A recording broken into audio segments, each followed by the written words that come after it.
Hello everyone, welcome back to our channel. আশা করি প্রোমোটা দেখে বুঝতেই পেরেছেন আজকের দিনটা আমাদের কাছে খুবই বিশেষ দিন। আমরা একটা নতুন বাড়ি বুক করেছিলাম, ফ্ল্যাট, গত বছর 10ই ফেব্রুয়ারি। আজকে সেই বাড়ির গৃহপ্রবেশ। এক ঝলক তো দেখতেই পেলেন আমাদের পুরো বছরটা কেমনভাবে কেটেছে। 27শে নভেম্বর আমাদের বাড়িতে আলো করে এসছে আমাদের সানভিক, আমার ছেলে। আমার ছেলের এখন সবেমাত্র 2 মাস বয়স হয়েছে। গৃহপ্রবেশের দিন সবাই মিলে খুব মজা করেছিলাম। শুধুমাত্রই কাছের মানুষদেরকে নিয়ে একটু জাস্ট আনন্দ করা, একটু পুজোর দিনে সবাই একসাথে থাকা।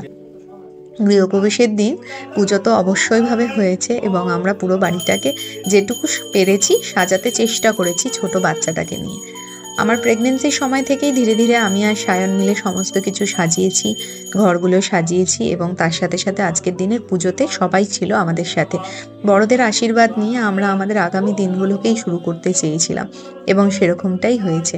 বাবা, মা, কাকু, কাকিমা, পিসিমা সবাই এসেছিল। আমার জেঠু, জেঠি, পিসিরা সবাই এসেছিল এবং তাদেরকে নিয়ে, সবাইকে নিয়েই আজকের দিনটা আমাদের বেশ ভালোভাবে কেটেছিল।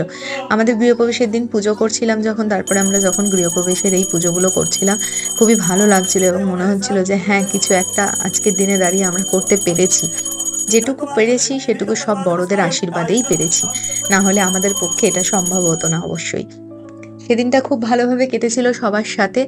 এই দেখুন সবাই মারা বসে রয়েছে, পুজো দেখছে, আমরাও দুজনে পুজো করতে বসেছিলাম। তবে সেদিন আমার ছেলে কিন্তু খুব সাপোর্ট করেছে, সারাটা দিন বেশ সুন্দর ঘুমিয়ে কাটিয়েছে, তাই জন্য সবাই মিলে খুব এনজয় করতে পেরেছিলাম। এখানে মা সিন্নি মাখছে, আমাদের গোবলাইও ততক্ষণে চলে এসছে। গোবলাইয়ের সাথে আমাদের ম্যাচিং হয়ে গেছিল, তাই জন্য গোবলাইয়ের বেশ মজাই লাগছিল, আমরা খুব আনন্দ করেছিলাম। আমাদের বাড়ির পুরো ভিডিও ইন্টেরিয়ারের ব্যাপারটা যে সাজিয়েছিল সে হয়েছিল শান্তু। সেই ছেলেটাকে আমরা আইডিয়া দিয়েছিলাম আর ও আমাদের মনের মতো করে সাজিয়ে দিয়েছিল। যেটুকু যা কিচেনে সাজিয়েছি সেটুকুই এক ঝলক আপনাদের এই ভিডিওটা দেখানোর চেষ্টা করছি। পরবর্তীকালে আমরা অবশ্যইভাবে আবার যখন ভিডিও দেব তখন তো অবশ্যই আমাদের বাড়ির ঝলকটা দেখতে পাবেন।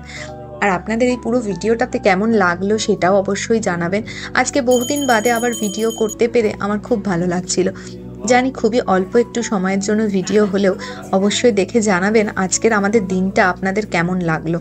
এই যে আমরা এখন যজ্ঞের সময় বসেছিলাম, তাই জন্য সায়নের একেবারে চোখ দিয়ে মুখ দিয়ে জল বেরিয়ে যাচ্ছে, এত ধোঁয়াটা ঠিক নেওয়া যাচ্ছিল না। তবে পুজোর দিন তো এই ধোঁয়ার গন্ধটাও কিন্তু খুব ভালো লাগে।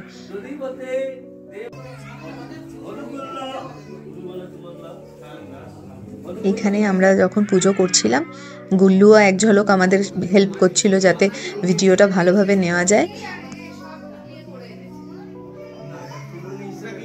হোমযজ্ঞ শেষ হলে তবেই আমাদের খাওয়া দাওয়ার স্টার্ট করা হবে। ওপরে খাওয়া দাওয়ার ছাদে ব্যবস্থা করা হয়েছে, যেহেতু বাড়ির লোকেদেরকে মিলেই একটা ছোট করে অনুষ্ঠান করা হয়েছে, খুবই ভালোভাবে আমরা ছাদেতেই অনুষ্ঠানটা অ্যারেঞ্জ করেছি। এখানে পুচকেগুলো এসছিল, বাবা ওদেরকে বলছিল যে ওদের যাতে ফটো তোলা হয় বা ভিডিও তোলা হয়, আর ততক্ষণে ওপরে খাওয়া দাওয়ার অ্যারেঞ্জমেন্ট শুরু হয়ে গেছিলো। এখানে সবাই বাড়ির লোকেরাই মোটামুটি বসেছে, সবাই খাওয়া দাওয়া করছিল। আমাদের খাওয়ার মেনুতে ছিল হচ্ছে কড়াইশুঁটির কচুরি, তার সাথে আলুর দম, তারপরে ছিল ভেজিটেবল চপ, তারপরে ফ্রাইড রাইস, ছানার কোফতা, ফুলকপির রোস্ট, চাটনি, পাঁপড়, রসগোল্লা আর মিষ্টি।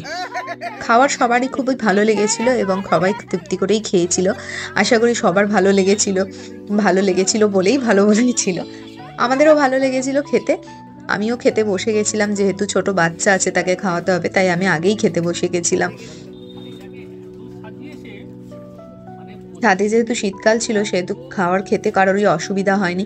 গরমকাল হলে হয়তো একটু কষ্ট হতো ছাদে এভাবে, তবে শীতকালের জন্য অসুবিধা হয়নি। বেশ ভালোভাবেই সবাই মিলে একটা দিন কাটালাম, খুব এনজয় করেছিলাম। এই পুরো ভিডিওটা দেখে আপনাদের যদি ভালো লেগে থাকে অবশ্যই একটা লাইক করবেন, কমেন্ট করবেন আর শেয়ার করবেন। আর এখনও যদি চ্যানেলটাকে সাবস্ক্রাইব না করে থাকেন অবশ্যই সাবস্ক্রাইব করবেন আগামী দিনে আরও নতুন নতুন ভিডিও পাওয়ার জন্য।